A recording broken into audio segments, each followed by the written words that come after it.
What's up guys, hope you're having a fantastic day. I'm feeling fresh, the moustache is refreshed and we are ready for the final races of the season. So not too many races left this season, but we do start with the Muur Classic Haraldsbergen, obviously featuring the famous climb from Flanders. The Tour of Britain is then followed by Bemer Cyclassics, and that is going to be Alex Kristoff's big chance to achieve victory 100 in his career. And looking at the ranking page, obviously we haven't played the full season, but we are 11th in the team ranking, so punching above our station. I think that is the best pro team, just ahead of Israel Premier Tech, but we are currently tied for third for number of victories. So today is just about accumulating as many wins as we can, because I do think second place in this ranking could be there for us. And I am buzzing for this race. I don't think I've ridden it on PCM before. Riley Sheehan is the favourite, but you can see Rasmus Tiller for us is up there among the favourites, and he is our out and out leader today. Okay, we're underway, and you can see I'm trying to join this early breakaway with Anders Skarset. That is because unfortunately Rasmus Tiller on a very poor -2 day. So let's just try and get some riders up the road. And the peloton gives up. We're going to have two riders in today's breakaway here. Idar Andersen is up the road in this group of 5 riders, joining a group of 11 already at the front with Anders Skarset. So we're playing our card at the front of the race, risking it in the breakaway because our main man on a very poor race day. Unironically, I think Martin Urianstad could be our leader today on a very nice +3 day. And the first ascent of the Muur van Haraldsbergen is taking place right here. You can see the finish. It's such a difficult finale today. Look at the riders coming through.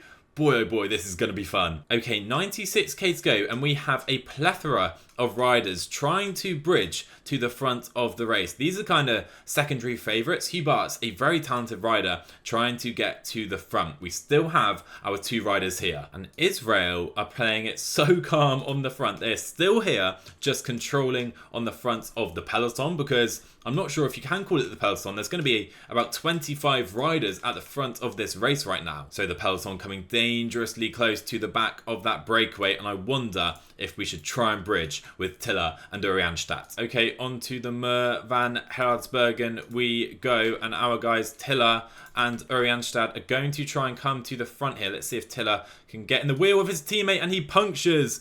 Oh my word, Rasmus Tiller with a very inopportune puncture, but Urianstad is just about going to get into this group, is he? As Tiller is now stuck way back in this group. But Martin Urianstad makes it to the front of the group. Okay, I'm going to put Skarset and Andersen to the front to work, and we have our leader for the day in the front, 57k to go, and still 1 minute back to the chasing peloton. Okay, Andersen and Skarset have just drilled it on the front, meaning they have opened the gap up to almost 2 minutes to this 28 rider group. Can't believe we're having such an exciting race here, guys. Okay, one more ascent of the Muur van Haraldsbergen here, 30k to go in this race. I have put Urianstad to the front. I think we'll lose Andersen here, but the goal is to really thin out this group over the top, and of course we still have Skarset. Let's kick on up to 90 as Andersen is done for the day, and we say chapeau. What a ride today, Idar Andersen. But sadly for us, I think Israel are in panic mode, and they are just about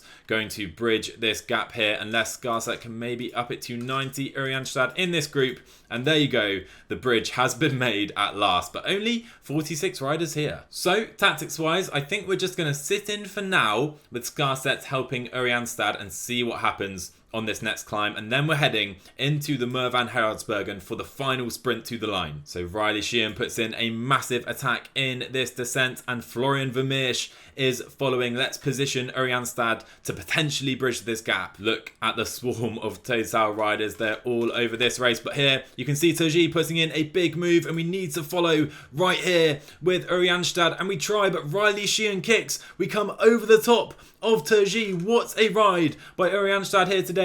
Tadej cannot follow, and we are doing everything to bridge to the front of this race with only 5k to go. Hofstetter now trying to bridge as well. Urianstad is just off the back of Sheehan and Vermeersch. I think we have a top 4 place secured in this race, and we do get to the back of Florian Vermeersch. What a ride. Hofstetter is dropped as Sheehan kicks again. Only 2k to go. We are sat in the wheel. What a race this has been. Only 1k to go and we don't have any red. We're just going to sit in the wheel of Vermeersch as he kicks to the line. Try and come past in the final meters, but I'm afraid it's not going to be a win. Florian Vermeersch takes the Muur Classic Haraldsbergen and we get a very fine top 3 today. That was absolutely epic. You know what, guys? I wasn't planning to ride this race today, but saw it on the calendar, saw the parcours and thought, yes, we have to ride that one. Really happy with our performance as well. Shame we couldn't quite finish it off. That attack from Sheehan over the top really killed Uri Anstad trying to bridge it into the descent to the finish, but Vermeersch and Sheehan, different quality of riders, so third place, very happy with that. Next up for the team then is the Tour of Britain, and as you can see, we literally have 7 sprint stages in a row before finally finishing with a hilly day, which will surely decide the GC. Anyway, I'm going to quick fire through the sprint stages and see how many we can win. Søren Werenskjold is the team's big leader here, but we do have Jonas Abrahamsson, who comes back from his big injury he picked up at the Tour de France. Oh my word, what is going on here? Seriously, we have Jonas Vingegaard, Primoz Roglic, Daniel Martinez, we have Vlasov, Thomas, Pidcock's here, fair enough, Carlos Rodriguez is here, Betrago, Bardet, we have some of the world's best climbers here on a race with 7 sprint stages out of 8. PCM, I don't know what you're on. Anyway, of the start list, the main man I'm looking out for is Filippo Fiorelli. He is turning into a bit of an enemy early on in this save. Jonas Vingegaard floating to the front of the race. Is he going to sprint today? Anyway, my sprinting hasn't been great so far in this save. Jonas Abrahamsson, 79 flat on the day. He should take us to a fantastic position here and be the key to us building a good lead-out train in this team. Anyway, 2k to go. Hansen can now come past Abrahamsson. He is done for the day, and Werenskjold has had a perfect lead-out by his guys. He goes for the line here in Manchester, and Søren Werenskjold is going to win stage 1 of the Tour of Britain. A perfect start. That's win number 1 on the day. Now let's go for another. Stage 2 into Wrexham, let's go for a double. Okay, 5k to go. Fiorelli is to our right. Our lead out struggling a bit today compared to yesterday. Sean Flynn, he was second yesterday. Maybe I should grab his wheel, but Jonas Abrahamsson, you need to come to the rescue right here. He literally levitates to the front of the race, but these guys are kicking already. Werenskjold looking beautiful in that leader's jersey, but I think Abrahamsson, you're going to have to go early. Here comes Werenskjold, the big man, to the front of the race. He goes early, tries to find some space here, struggling to do so on a +3 day. Is he going to be beaten? It's going to be close, but Søren Werenskjold steals stage 2 at the end, and we make it a double. I have this guy down as basically the Norwegian Wout van Aert, and he is proving it so far at this race. Wout is actually 2023 winner of this race, so let's see. Stage 3 into Beverley, it's time to go for a hat-trick. One thing I really don't like about this race is the fact there are no bonus seconds for the stage winner. Werenskjold, first place in the GC, but he's on the same time as everyone else. That kind of sucks, not going to lie. So Widerberg doing some good positioning work. He is now done for the day though. We have Abrahamsson as Werenskjold's final man here, and we have the dream day, the double +3 for Werenskjold and Abrahamsson, the dream lead out hopefully with the dream sprinter. So let's see if that comes to fruition. But I've had to use Hansen a little early here today to stay to the front. Now Abrahamsson hopefully will come into his own with 1.8k to go round this corner. Werenskjold in a decent place. We go for the line. We're a little far back for my liking, and we're spending red very quickly here, coming to the finish. Can we hold on though for the double-double? Hagenez coming late, and we hold off our fellow Norwegian for an all-Scandinavian podium, but it is a hat-trick for Werenskjold. Big shout-out goes to Nairo Quintana for finishing in the top 10 of that sprint stage. Anyway, 3 wins out of 3, yet we should be 30 seconds ahead in the GC. We're not, but we lead it anyway. A more realistic representation of how this race is going is the points classification. We're destroying everyone. And Newark-on-Trent is the location, hopefully, for a 4th victory in the row for Søren Werenskjold. And by the way, guys, just FYI, I am playing this series at 1.1 difficulty, so slightly harder than base extreme. That is the difficulty for every single race. I have a tutorial if you want to see how to do that. I'll leave that in the top right. Anyway, Abrahamsson is going to be 3rd man today because we have Hansen on a lovely +3 to go with Gold. We're a bit far back for now though. Let's try and move up here into the final 4K. And this is where Abrahamsen's supreme flat stats come into play. Only 2.5k to go. This is where we maybe need to go with Abrahamsen. Hansen can hold on and go right now with Gold into the final kilometre. Let's go with all our guys. Hansen has a good chance here. So does Gold. Kicking round the final corner into the final straight. Is it going to be a 1-2? I don't think so. Nielsen coming late, but Gold pips him again to make it 4 out of 4, guys. We've won 4 out of 4, but we're not winning by big margins here. It could have easily been just 1 or 2 victories, I think. The first stage was the most dominant for Gold, and Nielsen is proving to be our biggest rival here. A Danish rider, by the way. Maybe we should look into signing him sometime in the future. Anyway, 4 wins out of 4. We move on to stage 5. And Felixstowe is next on Gold's hit list. Let's do it. I am a bit nervous of today's breakaway, which is why I have Widerberg and Wallin already on the front. 3 minutes 40 to a group of 10 riders and some very, very capable riders in this group. I mean, Mwexi was great at the classics. Hoons is a very good young rider. This group is not to be messed around with. 20k to go. We've managed to get it down to 2 minutes, but still they are powering on ahead, and I fear we are going to lose our stage here to the breakaway, which would be a disaster based on our sprinting form. 1 minute 43 then, 7k to go. I'm afraid, guys, we're going to lose the stage to the breakaway. I knew they were dangerous when they went. I tried to set our guys to the front, but sadly, I think they're going to take the stage win unless they completely fall apart here. 5k to go. And well, Verscher, Gibson and Axel Hoons attack off the front. Maybe they'll look around. Hopefully they will. Hoons is struggling, but Verscher comes to the front now. And yeah, it's too late for us. Matthew Gibson takes the win. Verscher is second. Hoons is going to be third. Rauenschol going to try and sprint for the backup places behind. It's not a good sprint today. Maybe wouldn't have won anyway. But the breakaway have broken our hearts. And they're obviously going to take the lead of the GC as well. Matthew Gibson of all riders is going to take the lead of the Tour of Britain. Rauenschol down to 4th place, still in the same time as literally everyone else in this race, which is still absolutely crazy to me.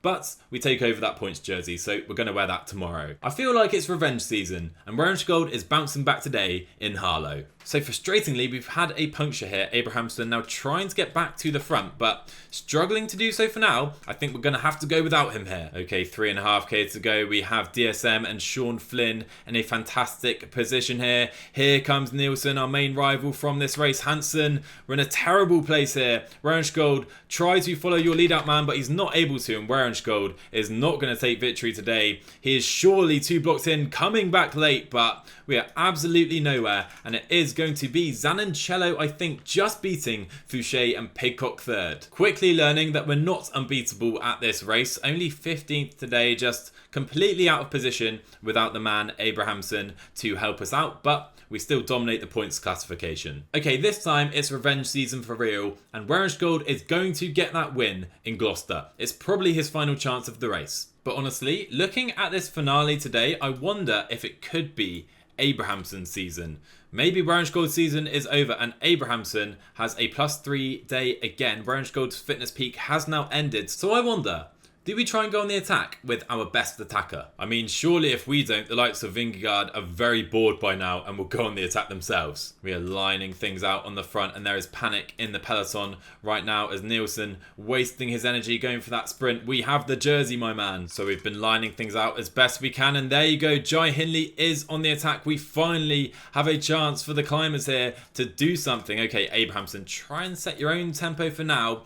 Maybe we can attack over the top here. Wallin has done some great work. Okay, and here we go. Abrahamsen over the top is going to try and join Jai Hindley at the front of the race. There you go. We join Hindley. Wallin, you can sit up. So can Rauenschol. Let's see how this goes. So Abrahamsen with Hindley in the wheel. Hindley will be very glad he's got a ruler like Abrahamsen to help him. Couple more attackers trying to come across, but Bardiani and Fiorelli, that man, he's trying to stop us again. Okay, Abrahamsen is going to sit up here, but we only have a group of 43. Rauenschol, get in the wheel. Let's see what we can do. Abrahamsen not positioned quite as well coming into the final climb of the day, and I feel like Rauenschol could be our best option here. All right, just 4k to go in this race, and Rauenschol quickly running out of lead-out riders. DSM, they have a pretty good lead-out here. Abrahamsen, you can just find the wheel of Kristen or someone like that. Rauenschol, You are fighting for the wheel, my man, but is it the right one? Only 2k to go. You know what? Abort mission. Get back to Abrahamson. He's going to kick here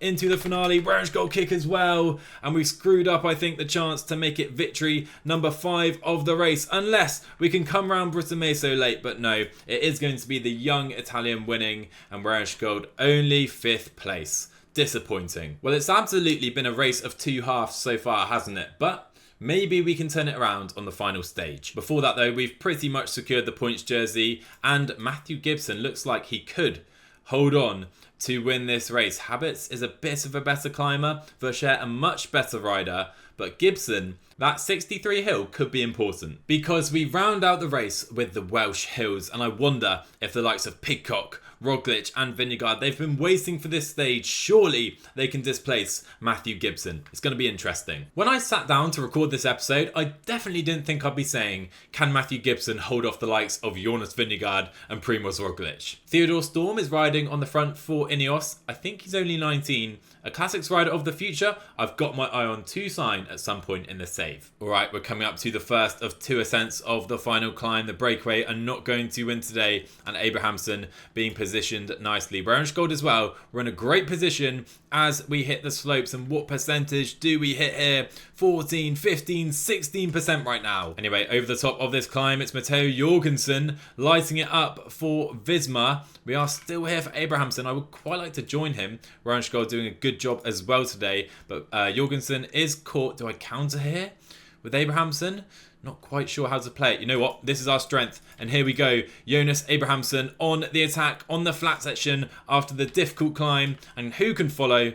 Absolutely everyone. So we now move into Werensch gold mode, and he needs to try and survive this climb, but now we have the attacks. Martinez and Pidcock on the move. And in the leader's jersey, Gibson is struggling to hold on here as Werensch gold is trying to go and get to Martinez and Pidcock, but they are just so good on the climbs we cannot follow. Anyway, 4k to go. It's a furious run in to the line. I think Matthew Gibson is somehow going to win the Tour of Britain, but can we make it 5 wins for us and Søren Werensch gold? Here we go. There is Vingegaard. We're going to get in Vingegaard's wheel, who is going to lead us out, but we're blocked a little bit. Werensch gold versus Jonas Vingegaard. Who is going to win the sprint? Please don't tell me Jonas is actually going to beat us in a sprint here.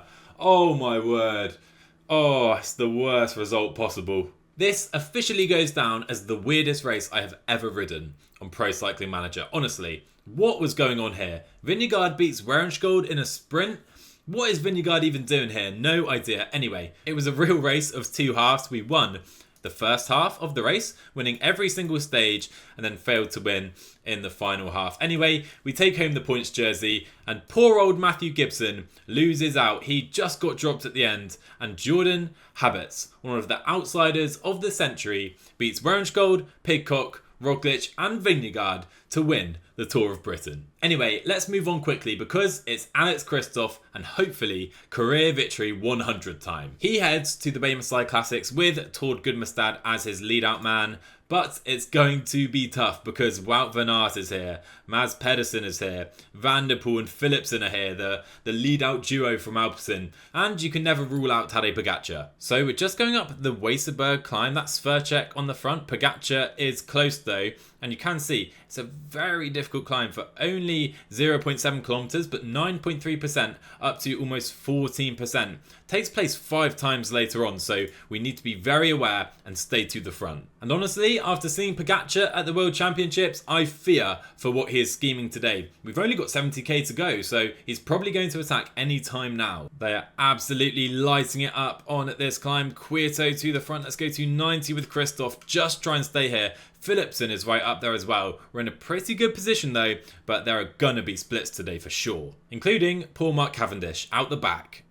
Oh my word, Pogacar goes. Oh my word, what an attack. Let's put our guys to 95. Pogacar puts in the move and only Filippo Ganna has followed. There are 28k to go and Pogacar has gone. So we're going to come to the front and try and control this. Try and stay calm here. Keep our guys in position. Alpecin are doing the opposite and Pogacar is pulling Ganna along. This is amazing. Van der Poel is here. He is chosen. He cannot follow Pogacar on this climb, or maybe riding for Philipsen today. But the gap is up to 50 seconds now. This is incredible. We simply can't really up it any more than we are with Kristoff on the climbs already. 18k to go. The gap is up to 1 minute. We still have Ganna on the wheel of Pogacar with a couple riders, and they're 2 Slovenians. They're working with Pogacar in the breakaway. It was planned. Unbelievable. 12k to go. The climbs are done. Van der Poel is now attacking Pogacar, and Mezgec are dropped, and Ganna and Pogacar are clear with 10k to go. They still have about a minute. We need to stay to the front of this group,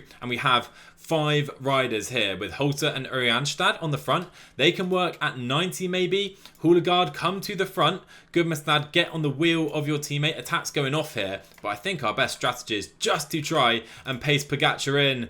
But he still has 50 seconds. What a move. And Ganna, I'm not sure he's done a single turn. 5k to go. Houligaard trying to come to the front, and Pogacar has cracked, and Ganna has absolutely mugged him with 3k to go. And I think Pippo Ganna is going to win the Bemer cyclassics. If we pull off a miracle here, Kristoff can get victory 100, but Ganna is riding away after basically paying Tadej Pogacar. Tord Gudmestad goes for the long lead out. There's Binny. We grab his wheel, and Kristoff sprints for the line.